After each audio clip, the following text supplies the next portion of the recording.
So, my honorable mentions. The Guest. I don't know why that's on here. It just looks interesting to me. Tusk. Which one is The Guest? That one about the army guy that goes to stay at the creepy one. Yeah, it looks really creepy, and they got like this Ryan Gosling-esque That reminded me of guy. that really well prepared. Look it up while I'm talking about my list. Okay, other honorable mention, Tusk, the Kevin Smith movie. So I think, you know what I'm thinking, that's been screening. It got a standing ovation at Toronto International Film Festival, TIFF, as we in the biz call it. Canadians. Yeah, and it's about Canadians, or it's about Canada or something. Yeah, so, it happens in Canada, yeah. So obviously they love it or hate it. Also on my number 10 list, The Judge. This movie, I would not even care about this movie if Robert Downey wasn't in it. Like, it looks like Robert Duvall? Yeah, sure. And if he's in a movie, I'll be like, hey, good job, Robert Duvall. You're still working. Open Range was on today with Kevin Costner. He's awesome in that movie. Open Range, is that an animated movie about chickens? It's not. But yeah, other than, like, if it wasn't for Robert Downey, I would be like, oh, that's probably going to be a great movie for, you know, families and whatever. But, okay, other honorable mentions. Dracula Untold. Dracula Untold. And then Kill the Messenger with Jeremy Renner. Looks a little formulaic, but it looks like a serviceable political thriller. So, well, he's like one of the Bourne guys minus the killing, you know. And minus like 40 years. Yeah. My first number 10 is Men, Women, and Children, which is like it's the same guy who directed Juno, I believe.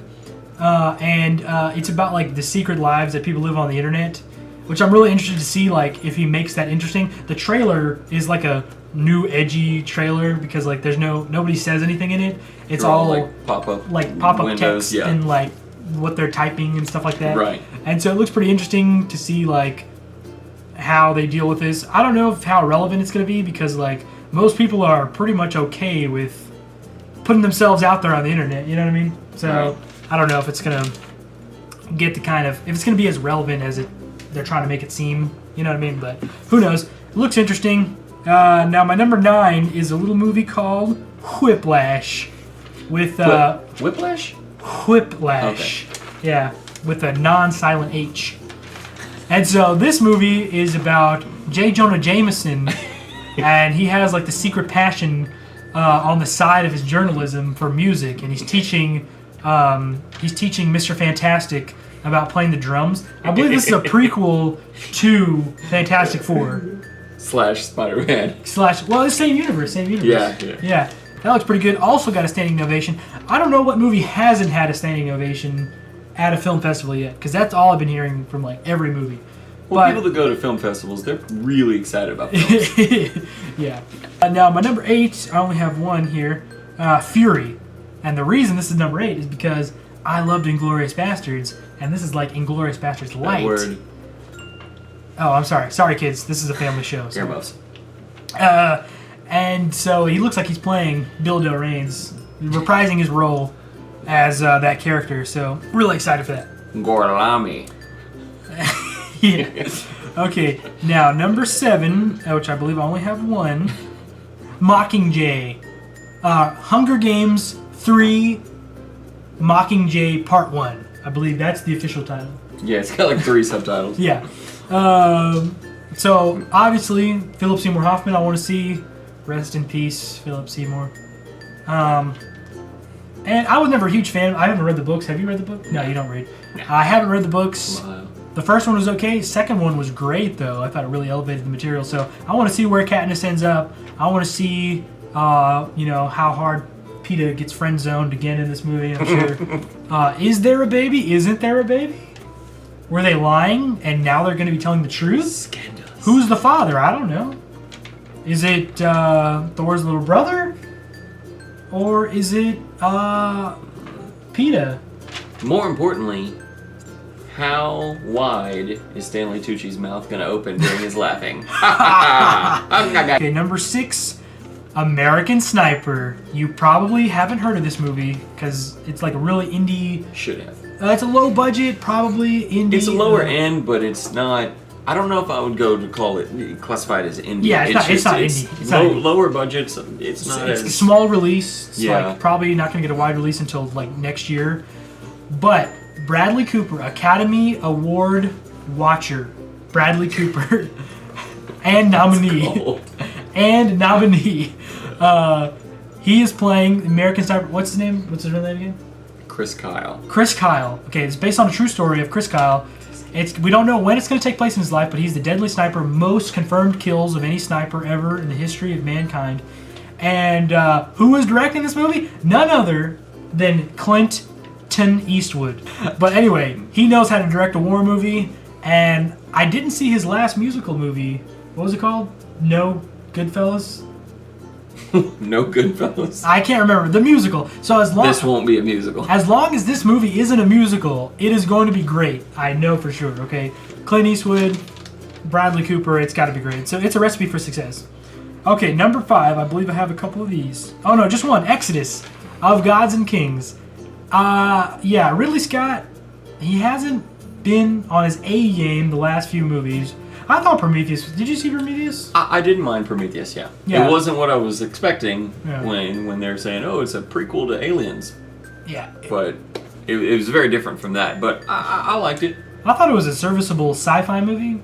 It was very cool looking. Yeah, Visually, it was very cool. I'm sure it was probably disappointing to like the hardcore Aliens fans. Yeah. Because it didn't really answer any questions or anything. But it got me interested in Aliens, and I went back and watched all those movies. So those were great. Most of those before the crossovers. Yeah. Okay, number 4. Oh, well, anyway, this movie has a lot of talent in it. Aaron Paul is in it from Breaking Bad. Exodus? Yeah. Really? He's I playing didn't know. Joshua. Yeah. Oh, He hasn't okay. been in any trailers yet. Oh, okay. Yeah. Joel Edgerton. Joel Edgerton. No, he's playing Ramsey, and then Christian Bale's playing Moses. The Dark Knight is I playing. I wonder if, like, whenever he turns into Moses, if he's going to use his Batman voice. He doesn't turn into, but he is Moses. Yeah, but whenever he goes, like, Jewish Moses and not, like, Egyptian Moses. Okay, number 4. This is also a very unknown movie that you probably haven't heard of. Inherent Vice. Okay? Yeah, exactly. It's a book. It's being adapted into a movie by none other than Paul Thomas Anderson, who you probably don't know either.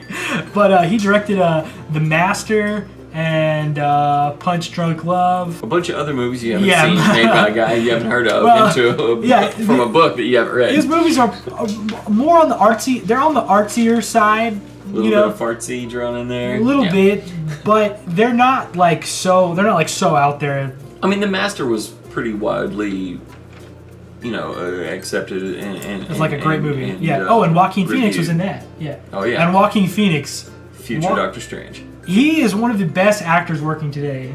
Like He's I very really talented. think that. Like Yeah. he's up there like with the best of the best actors. Oh yeah. And so he's returning with PTA. That's what I call him, Paul Thomas Anderson.